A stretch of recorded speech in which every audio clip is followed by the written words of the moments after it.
आज नाश्त्यासाठी काहीतरी हलकं फुलकं पण टेस्टी बनवायचं होतं, म्हणून मी 1 वाटी मुगाची डाळ घेतली. 2 वेळा स्वच्छ धुतल्यानंतर ही 2 तासासाठी मी पाण्यामध्ये भिजत ठेवली. 2 तासानंतर डाळ छान भिजली गेली. डाळ वाटायची आहे तर मिक्सरच्या भांड्यामध्ये काढून घेतली.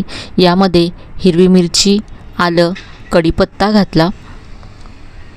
याबरोबरच जिरं घातलं. बाइंडिंगसाठी 2 चमचे बेसन घातलं.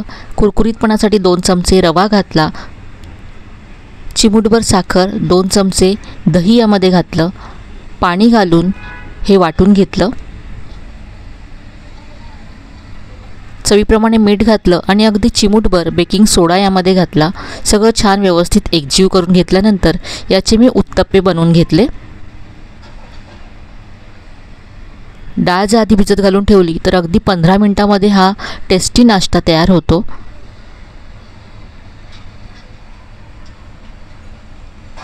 दोन्ही बाजूनी हा उत्तप्पा मस्त खरपूस असा भाजून घेतला. मुगाच्या डाळीचा हा उत्तप्पा दिसायला जितका छान दिसतोय त्यापेक्षाही भारी हा चवीला लागतो.